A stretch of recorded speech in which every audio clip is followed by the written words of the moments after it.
নমস্কার বন্ধুরা, স্নেহা রিসেলো জীবন কথা চ্যানেলে আপনাদের অনেক স্বাগত। আশা করি আপনারা খুবই ভালো আছেন। আজকে আমি আপনাদের একদম বাঙালি স্টাইলে কিভাবে আমরা বাড়িতে বাটা মাছের সর্ষে বাটা দিয়ে ঝাল বানাই তা দেখাবো। আশা করি আপনাদের খুবই ভালো লাগবে। এভাবে একবার হলেও বানাবেন, আর যারা আপনারা এইভাবে বানান তারা কমেন্টে লিখে জানাতে পারেন আপনাদের কেমন লাগে। দেখুন, এই জন্য প্রথমে বাটা মাছগুলিকে খুব ভালোভাবে ধুয়ে পরিষ্কার করে নিয়েছি, দিয়ে গোটাই রেখেছি। পেটটা শুধু চিড়ে আমরা এর মধ্যেকার সমস্ত নোংরাগুলোকে বের করে দিয়েছি। এরপর মাছগুলিকে আমরা নুন হলুদ দিয়ে খুব ভালোভাবে মেখে নিয়েছি। এরপর কড়াইতে তেল দিয়েছি, তারপর মাছগুলিকে ধীরে ধীরে আমরা লাল লাল করে ভেজে নিয়েছি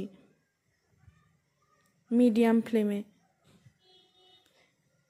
দেখুন, মাছগুলোকে খুব সুন্দর করে লাল লাল করে ভাজা হয়ে গেছে।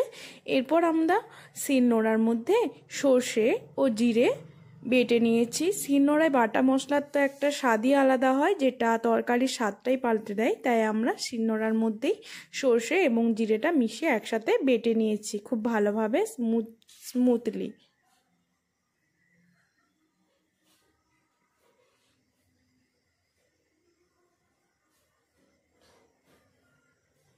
এরপর দেখুন, এই একটা পাত্রের মধ্যে সর্ষে জিরেটা নিয়ে তার মধ্যে একে একে লবণ, হলুদ ও ঝাল লাল লঙ্কার গুঁড়ো, তার সাথে ধনে গুঁড়ো সব কিছু মশলা আমরা দিয়ে দিয়েছি।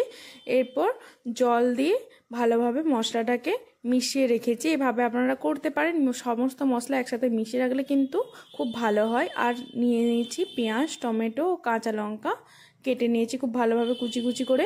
এরপর কড়াইতে একটা তেজপাতা ফোড়ন দেওয়ার পর আমরা ওর মধ্যে পেঁয়াজ, টমেটো এবং কাঁচা লঙ্কাটা দিয়ে দিয়েছি। আর এগুলো যাতে খুব তাড়াতাড়ি নরম হয়ে যায় সেই জন্য আমরা অল্প পরিমাণে লবণ দিয়েছি।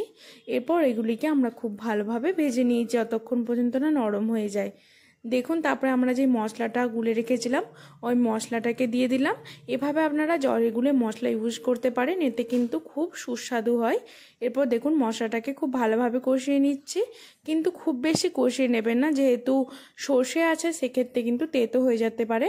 তাই 1 থেকে 1.5 মিনিট সময় নিয়ে কষিয়ে নিয়েছি। তারপরে আমরা পরিমাণ মতো জল দিয়ে দিয়েছি, খুব বেশি জল দিইনি কারণ এটা আমরা গামাখা করবো। তারপর ফুটে যাওয়ার পর আমরা মাছগুলিকে দিয়ে দিয়েছি। তারপরে এবার 2 থেকে 3 মিনিট সময় নিয়ে ফুটিয়ে নিয়েছি, যাতে মাছের মধ্যে মশলাগুলি খুব ভালোভাবে চলে যায়। দেখুন, মাছটাকে কিন্তু আমরা খুব ভালোভাবে ধুয়ে পরিষ্কার করেছি কেটে, যাতে মাছের মধ্যে মশলাগুলি সব দিক থেকে খুব ভালোভাবে চলে যেতে পারে। এরপর আপনারা চাইলে ধনেপাতা কুচি ছড়িয়ে নিতে পারেন, আমার কাছে ছিল না তাই ছড়াইনি। এভাবে তাই আপনারা একবার হলেও রান্না করে দেখতে পারেন, এটা খেতে কিন্তু অসম্ভব সুন্দর হয়। ভালো লাগলে লাইক, শেয়ার, কমেন্ট, সাবস্ক্রাইব করে স্নেহা রিসেলো জীবন কথা চ্যানেলের পাশে থাকবেন।